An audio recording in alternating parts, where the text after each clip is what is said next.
মাঝে মধ্যে মহাজন ফোন দিয়ে বলে, আমি একা মানুষ, পারতেছি না, কাস্টমারের চাপ বেশি, খেতে এতক্ষণ লাগে নাকি, যেন কয়েক সপ্তাহ খাবার একসাথে খাচ্ছিস। এক সময় সর্বপ্রথম মায়ের ডাকেই ঘুম ভাঙত, এখন মোবাইলের ডাকেই ঘুম ভাঙে। এক সময় বাবার হোটেলে কাজ না করলেও খাবার জুটত, পার পেয়ে যেতাম। আর এখন আগে কাজ পরে খাবার। বাবার হোটেলের বাইরে যদি আমার একটা দিন শেয়ার করি, প্রথমে ভোর 6টায় উঠতে হয়, উঠে ব্রাশ করে মুখ ধুই, পরে যত ডেক্সি পাতিল আছে সব ধুতে হয়, তারপর ভোর বাজারে যাই রান্নার বাজারের জন্য। আবার এদিকে 8টা বাজার 5 মিনিট আগে চাকরিতে উপস্থিত থাকতে হয়, না হয় শুদ্ধ বাংলা চলে। আমরা ব্যাচেলরদের মসুর ডালটা বাজারের লিস্টে প্রথমে থাকে, এখান থেকে কিছু ডাল নিলাম এবং আরেকটা শাক জাতীয় কিছু নিতে হবে, এখান থেকে একটা লাল শাক নিলাম এবং শাক আর ডাল নিয়ে বাসায় চলে আসতেছি।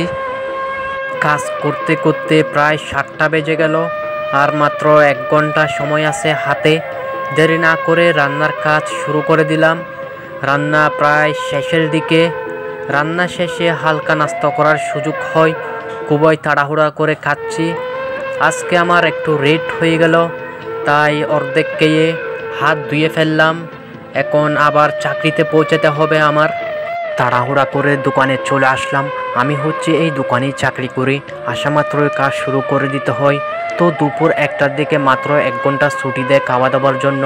আসা যাওয়াতে 20 মিনিট চলে যায়, আর মাত্র 40 মিনিট সময় থাকে। একটা 15 টাকা দামের সাবান দেন আর একটা ক্লিয়ারম্যান শ্যাম্পু দেন। আজকে আমি বেতন পাবো এই মাসের। আপনারটা আমি এই মাসে যত বাকি নিয়েছি সব আজকে রাতে ক্লিয়ার করে দেব। ঠিক আছে, ঠিক আছে, ঠিক আছে। গোসল করার জন্য একটা সাবান নিলাম এবং একটা শ্যাম্পু নিলাম।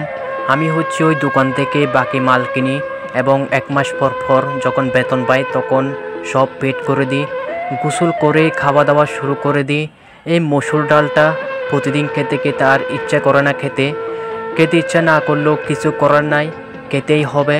মাঝে মধ্যে মহাজন ফোন দিয়ে বলে, আমি একা মানুষ, পারতেছি না, কাস্টমারের চাপ বেশি, খেতে এতক্ষণ লাগে নাকি, যেন কয়েক সপ্তাহ খাবার একসাথে খাচ্ছিস।